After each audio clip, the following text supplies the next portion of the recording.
प्रभारी आदरणीय मनीष दीक्षित जी माननीय मुख्यमंत्री जी को पटका पुष्पगुच्छ देकर के स्वागत करने का कष्ट करें। आदरणीय मनीष दीक्षित जी।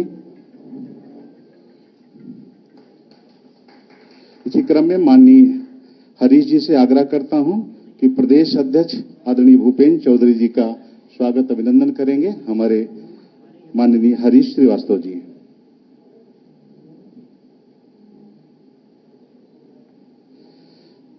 माननीय सह मीडिया प्रभारी हिमांशु जी से आग्रह है कि वह भी माननीय असीम अरुण जी का स्वागत अभिनंदन करने का कष्ट करें।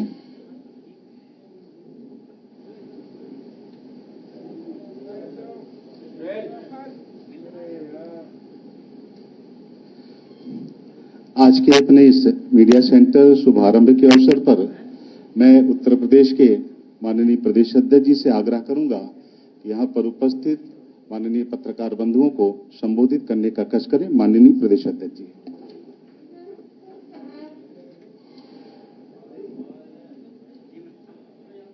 मीडिया सेंटर के शुभारंभ के अवसर पर मुख्य अतिथि हमारे प्रदेश के यशस्वी माननीय मुख्यमंत्री आदरणीय योगी आदित्यनाथ जी, उत्तर प्रदेश सरकार के वरिष्ठ मंत्री आदरणीय असीम अरुण जी, भारतीय जनता पार्टी के प्रदेश के महामंत्री विधान परिषद के सदस्य आदरणीय गोविंद शुक्ला जी, आदरणीय अनूप गुप्ता जी, मीडिया प्रभारी मनीष दीक्षित जी, सह प्रभारी हिमांशु जी और सभागार में उपस्थित सभी मेरे सम्मानित मीडिया क्षेत्र से जुड़े साथी भाइयों बहनों, लोकसभा चुनाव 2024 प्रारंभ हो गया है। पहले चरण के 8 सीटों पर मतदान हो गया। पूरे देश भर में 7 चरणों में मतदान हम लोगों को करना है। उसमें उत्तर प्रदेश में भी सभी 7 चरणों में उत्तर प्रदेश वासियों को मतदान करना है। पश्चिमी उत्तर प्रदेश की 8 सीटों पर मतदान संपन्न हो चुका है और अगले चरण में 26 अप्रैल को 8 सीटों का मतदान होना है। फिर तीसरे चरण में 10 सीटों का मतदान होना है। तो लगातार 1 जून तक 7 चरणों में हमें मतदान के जरिए अपने प्रतिनिधियों को चुनना है। भारतीय जनता पार्टी माननीय प्रधानमंत्री जी के नेतृत्व में 10 वर्षों के कामकाज का लेखा जोखा लेकर जनता के बीच में है। हमारी सरकार ने माननीय मुख्यमंत्री जी के नेतृत्व में 7 वर्षों में भी जो काम उत्तर प्रदेश की महान जनता के लिए किए हैं, उस विषयों को लेकर भारतीय जनता पार्टी के कार्यकर्ता, हमारे सभी वरिष्ठ लोग, माननीय मुख्यमंत्री जी, माननीय प्रधानमंत्री जी, सरकार के वरिष्ठ मंत्रीगण और हमारी पूरी पार्टी का एक कार्यकर्ता लगातार अपना रिपोर्ट कार्ड, अपने कामकाज का लेखा जोखा लेकर हम जनता के बीच में, और जिस प्रकार की परिस्थिति है, जिस प्रकार का हमारे नेतृत्व के प्रति, मोदी जी के, योगी जी के प्रति लोगों का विश्वास है, और वो कहीं ना कहीं अगर आप धरातल पर जाएंगे तो विश्वास प्रदर्शित भी होता है। सरकार के कामकाज को लेकर लोग उत्साहित हैं और विपक्षी दलों के लोग केवल एक नकारात्मक वातावरण पैदा करके मीडिया के माध्यम से, अन्य प्रचार माध्यमों के माध्यम से लोगों को गुमराह करने का काम कर रहे हैं। आप देखेंगे कहीं भी विपक्षी दलों की जनता के बीच में चुनाव में उपस्थिति नहीं दिखती। भारतीय जनता पार्टी लगातार अलग अलग स्वरूपों में अपने संगठन के साथ हम लगातार जनता के बीच में, और मुझे विश्वास है कि हमारी सरकार ने जो काम किए हैं उन काम के आधार पर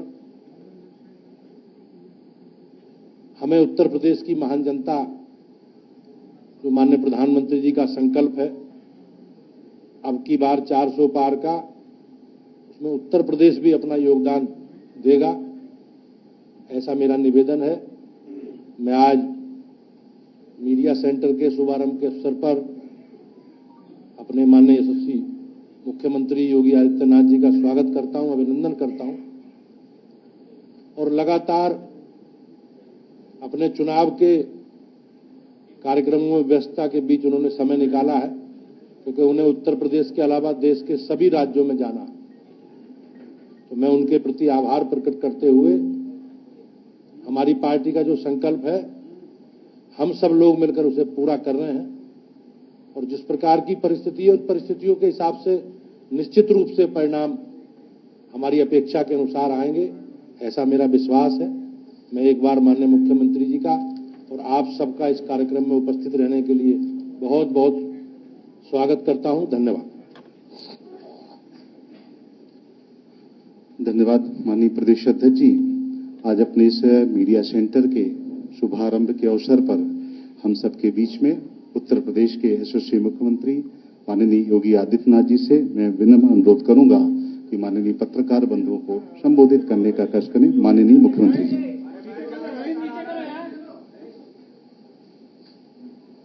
मित्रों, मैं भारतीय जनता पार्टी के कर्मठ प्रदेश अध्यक्ष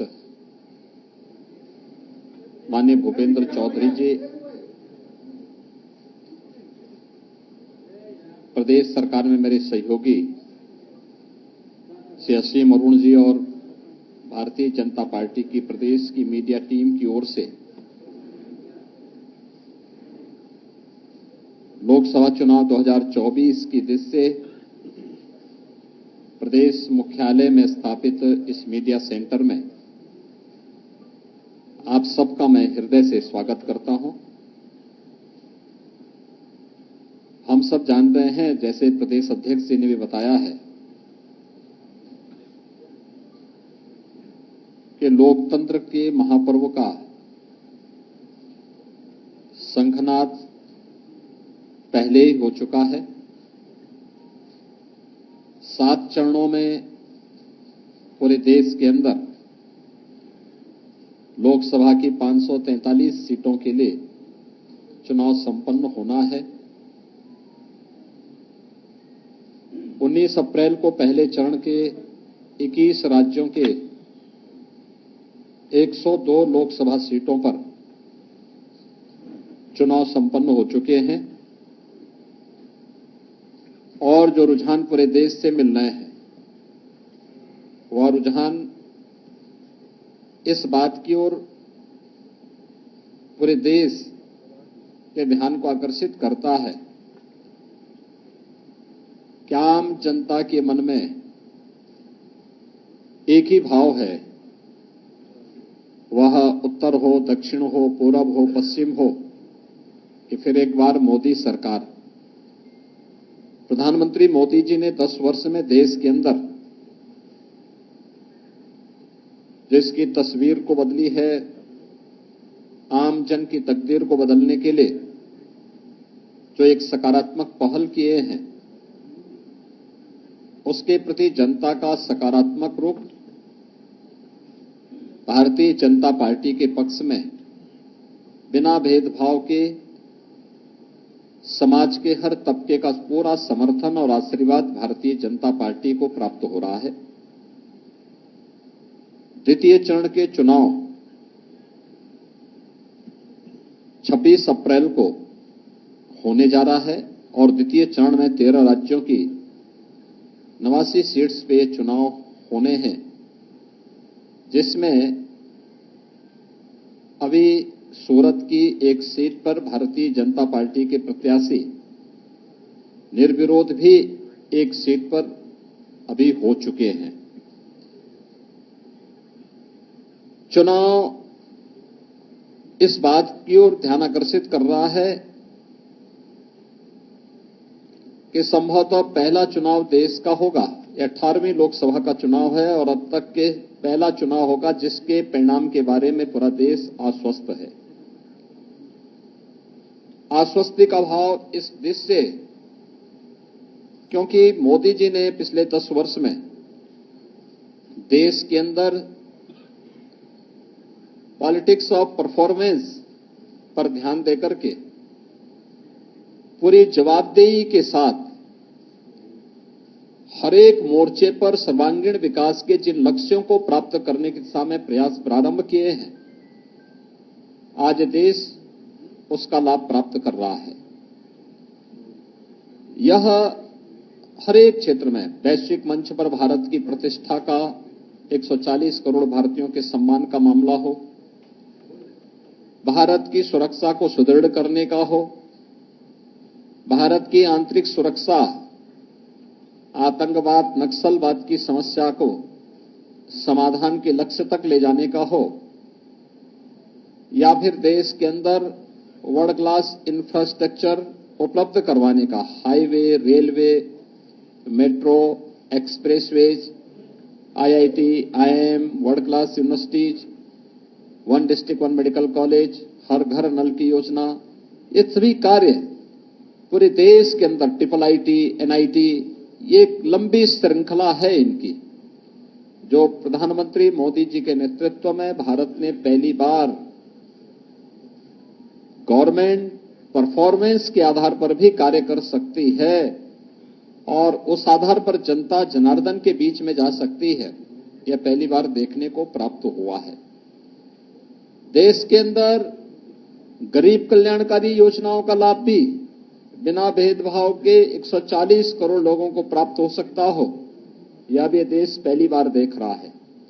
80 करोड़ गरीबों को 4 वर्ष से लगातार राशन की सुविधा का लाभ फ्री में उपलब्ध होना, 60 करोड़ लोगों को देश के अंदर 5 लाख रुपए की स्वास्थ्य बीमा का कवर प्राप्त हो जाना, 50 करोड़ लोगों को जनधन अकाउंट खोल करके सरकार की धनराशि उन सभी लोगों तक सीधे डीबीटी के माध्यम से उपलब्ध करवाने का कार्य हो, 12 करोड़ किसानों को प्रधानमंत्री किसान सम्मान निधि का लाभ हो, या फिर 12 करोड़ घरों में शौचालय बनाने का काम हो, 10 करोड़ घरों में उज्ज्वला योजना के रसोई गैस के सिलेंडर उपलब्ध करवाने के कार्य हो, 4 करोड़ गरीबों के लिए मकान बनाने के कार्य हो, या 2.5 करोड़ गरीबों को एक बिजली के फ्री में कनेक्शन उपलब्ध करवाने के कार्य हो।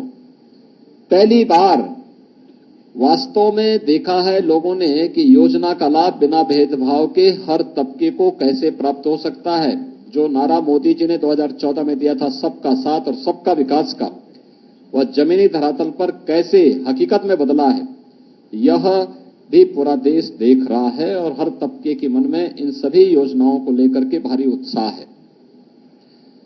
महत्वपूर्ण यह है कि जब हम लोकसभा चुनाव लड़ रहे हैं तो लोकसभा चुनाव के दौरान एक तरफ भारतीय जनता पार्टी ने अपना संकल्प पत्र जारी किया था और संकल्प पत्र की प्रति के साथ पिछली बार मैं भी आपके बीच में यहां पे आया था। भारतीय जनता पार्टी ने पहले चरण के मतदान के पहले अपना संकल्प पत्र जनता जनार्दन के सामने प्रस्तुत कर दिया था। कांग्रेस ने भी अपना घोषणा पत्र जारी किया है। इंडी गठबंधन के अलग अलग दल भी अपने अपने घोषणा पत्र जारी किए हैं। मित्रों, इंडी गठबंधन और खासतौर पर कांग्रेस और उनके सहयोगी दलों के जो घोषणा पत्र हैं, घोषणा पत्र के विभिन्न प्रावधानों के खतरनाक इरादों की तरफ ही ध्यान आकर्षित करने के लिए आज हम सब जनता जनार्दन का ध्यान आकर्षित करना चाहते हैं। जनता जनार्दन का ध्यान, और खासतौर पर इन मुद्दों को लेकर के एक तरफ 1970 के दशक में तत्कालीन प्रधानमंत्री श्रीमती इंदिरा गांधी जी ने देश को गरीबी हटाओ का नारा दिया था। गरीबी नहीं हट पाई क्योंकि इस प्रकार के कार्यक्रम नहीं थे। उनके 19 सूत्री 20 सूत्री कार्यक्रम बनते थे, लेकिन वे फाइलों तक कैद होकर के रह जाते थे। शासन स्तर पर अगर किसी गरीब के लिए योजना का लाभ भी देने की बात होती थी तो कमीशनखोरी की भेंट चढ़ जाती थी।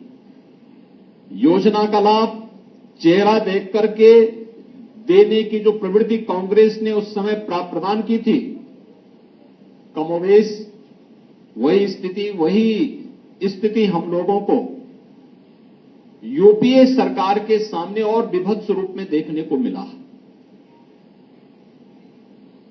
आज का जो कांग्रेस इंडी गठबंधन से जुड़े हुए सहयोगी दलों के जो घोषणा पत्र जारी हुए हैं, उस घोषणा पत्र को देख करके हम कह सकते हैं, एक तरफ अपनी गरीब कल्याणकारी योजनाओं को लेकर के प्रधानमंत्री मोदी जी ने बिना भेदभाव के देश के अंदर हर तबके के लोगों के कल्याण के लिए, उनके उत्थान के लिए कार्य किया और 10 वर्ष में 25 करोड़ गरीबों को गरीबी रेखा से उभार करके उन्हें खुशहाल जीवन जीने के लिए आगे बढ़ाने में मदद की। और दूसरी तरफ कोई भी इस प्रकार के प्रमाण कांग्रेस या उसके सहयोगी दल नहीं दे सकते कि जिन्होंने देश के अंदर सर्वाधिक समय तक शासन किया, आखिर इतने लंबे समय तक शासन करके 65 वर्षों से अधिक समय तक देश के अंदर शासन करने के बावजूद उनका पॉलिटिक्स परफॉर्मेंस पर आधारित क्यों नहीं बन पाया था? क्यों इनकी योजनाएं पिक एंड चूज की थी? चेहरा देख करके योजनाओं का लाभ देने का कार्य क्यों?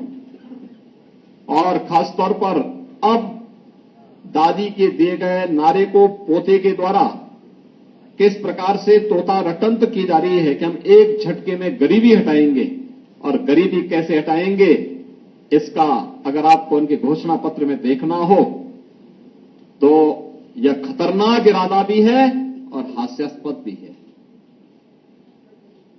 वो कह रहे हैं कि हम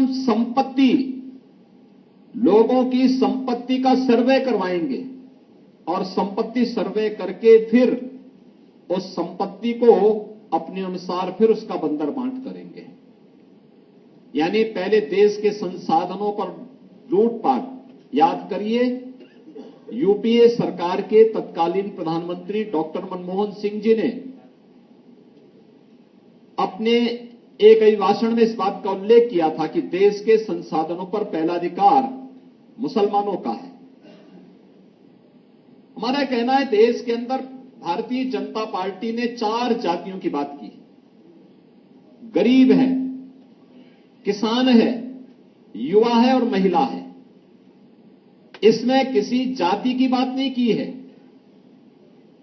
किसी मत और मजहब की बात नहीं की है। जो गरीब है उसको शासन का हिस्सा मिलना चाहिए, युवा है उसकी आजीविका की व्यवस्था होनी चाहिए, महिला है उसके स्वावलंबन के लिए कार्य किए जाने चाहिए, अन्नदाता किसान वह किसी भी जाति मत मजहब वर्ग का है उसको सम्मान मिलना चाहिए।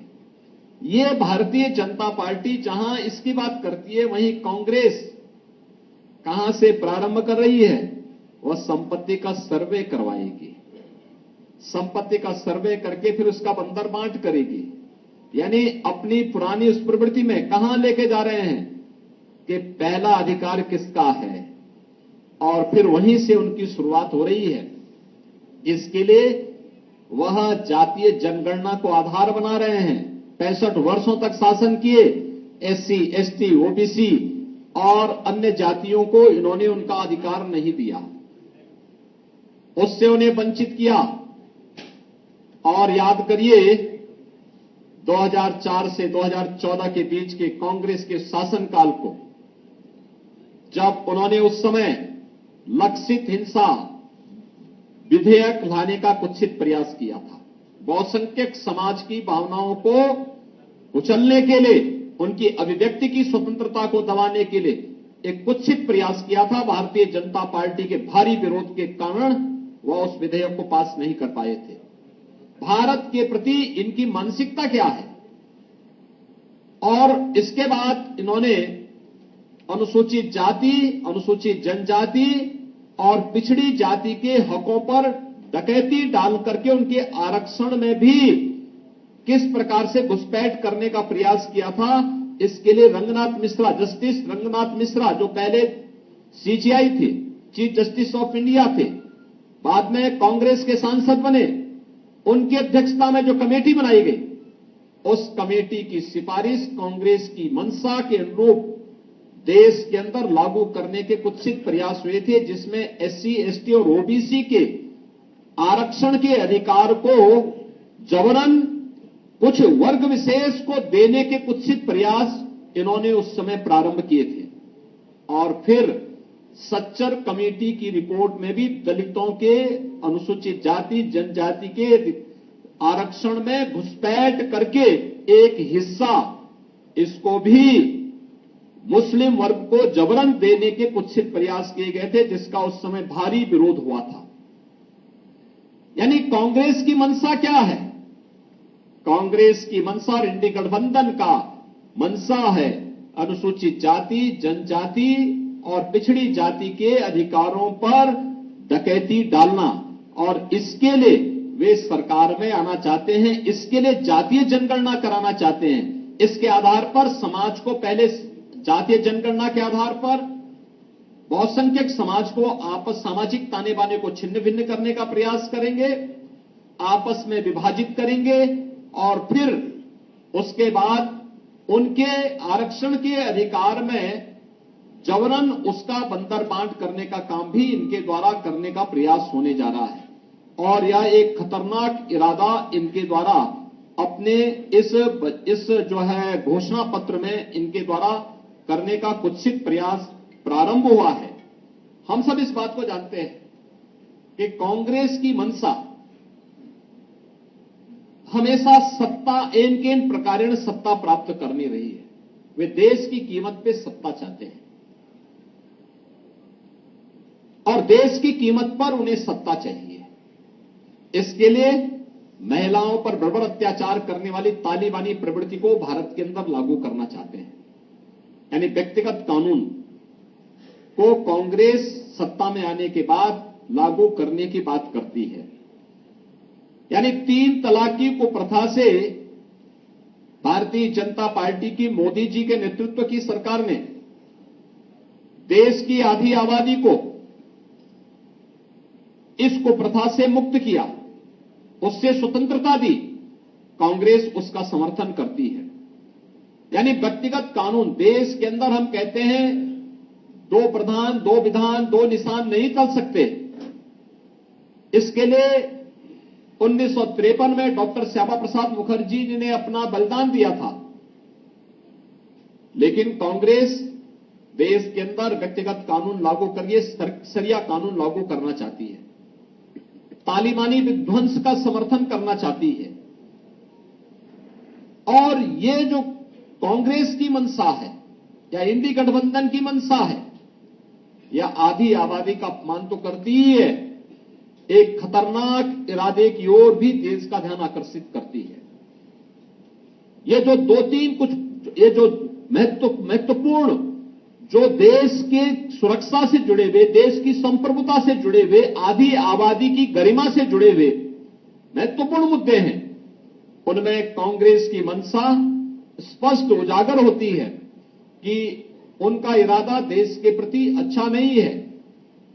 वे एन केन प्रकारेण अपने उस पुराने डीएनए के अनुसार फिर से कार्य करने का प्रयास कर रहे हैं, जिसके कारण 1947 में देश का विभाजन हुआ था, जिसके कारण देश लगातार आतंकवाद, उग्रवाद और अलगाववाद की चपेट में आया था, जिनके उस डीएनए के कारण देश के अंदर सभी संस्थाएं भ्रष्टाचार के आकंठ में डूबी थी। एक अविश्वास का माहौल देश के अंदर खड़ा हो गया था। कांग्रेस इस देश को फिर से उधर ही ले जाना चाहती है। और आज इसीलिए जब लोकसभा चुनाव के हम द्वितीय चरण के लिए मतदान की ओर जाना चाहते हैं, तब मैं प्रदेश और देश के मतदाताओं से अपील करना चाहूंगा कि देश यानी जीवन आपका है, सुरक्षा आपकी है, देश आपका है, वोट भी आपका है। आपका एक वोट आतंकवाद की तरफ भी, आतंकवाद के पुराने दौर को वापस ला सकता है अगर गलत दिशा में गया, और आपका एक वोट भारतीय जनता पार्टी के पक्ष में जाने का मतलब आतंकवाद को सीमा पार ही निपटाने की जो भारतीय जनता पार्टी और हमारी मंशा है और जिस पर हम लोगों ने पूरी ईमानदारी के साथ काम किया है, भारतीय जनता पार्टी उस अभियान के साथ आगे बढ़ रही है। एक वोट जनता जनार्दन की सुरक्षा के लिए खतरा पैदा कर सकता है अगर गलत दिशा में गया, लेकिन भारतीय जनता पार्टी को प्राप्त होने वाला एक वोट वह उनकी सुरक्षा की पुख्ता व्यवस्था करता है। भारतीय जनता पार्टी को पड़ने वाला एक वोट हर व्यक्ति के सुरक्षा, सुशासन और संप्रभुता को ध्यान में रख करके भारत को एक विकसित भारत के रूप में स्थापित करने की मंशा के साथ आत्मनिर्भर भारत और विकसित भारत के रूप में स्थापित करने की संकल्पना को आगे बढ़ाता है। और आज इसीलिए हम लोग देश और प्रदेश के मतदाताओं से यही अपील करेंगे कि वे कांग्रेस और उनके सहयोगी दलों की विभत्स मंशा को, कुत्सित मंशा को कतई सफल न होने दें, क्योंकि यह न केवल अनुसूचित जाति, जनजाति, पिछड़ी जाति के हकों पर डकैती डालने का कुत्सित प्रयास है, बल्कि आधी आबादी को तालिबानी शिकंजे में धकेलने की भी कुत्सित मंशा के साथ ये लोग कार्य करके देश के अंदर तालिबानी विध्वंस को आमंत्रित करने, आतंकवाद को अपने राजनीतिक स्वार्थ के लिए देश के अंदर हावी करने और देश के संसाधनों पर जो डॉक्टर मनमोहन सिंह जी के वक्तव्य रहा है, उस वक्तव्य के अनुरूप देश के अंदर देश के संसाधनों पर एक वर्ग विशेष को हावी करने की कुत्सित मंशा के साथ कांग्रेस कार्य करना चाहती है, जिसको हर मतदाता को जिसके प्रति सतर्क और सावधान रह करके किसी भी प्रकार के उस दुष्प्रवृत्ति को नहीं पनपने देना चाहिए जो समाज में वैमनस्यता पैदा करे, राष्ट्रीय एकता और अखंडता को चुनौती देने वाला बनता हो, भारत की आत्मनिर्भर भारत और विकसित भारत की संकल्पना में बैरियर का कार्य करता हो। हमें उस प्रकार की किसी भी प्रवृत्ति को आगे नहीं बढ़ने देना चाहिए और इसके लिए मतदाताओं ने अब तक 2014, 2017, 2019 और 2022 में प्रधानमंत्री मोदी जी के कार्यों को लेकर, उनके पॉलिटिक्स ऑफ परफॉर्मेंस को लेकर अब तक जो अपना आशीर्वाद दिया है, यही आशीर्वाद जनता जनार्दन का मोदी जी के प्रति और भारतीय जनता पार्टी के प्रत्याशियों के प्रति बना रहेगा, यह हमें पूरा विश्वास है। और कांग्रेस को उसके घोषणा पत्र और उसके मंशा के अनुरूप पूरी तरह कांग्रेस और इंडी गठबंधन को खारिज करने का कार्य भी देश का मतदाता करेगा। अब इसमें कोई संदेह नहीं है। धन्यवाद जी। धन्यवाद माननीय मुख्यमंत्री जी। मैं माननीय मुख्यमंत्री जी, माननीय प्रदेश अध्यक्ष जी का आभार व्यक्त करता हूं। मैं उपस्थित सभी पत्रकार मित्रों का भी आभार व्यक्त करता हूं।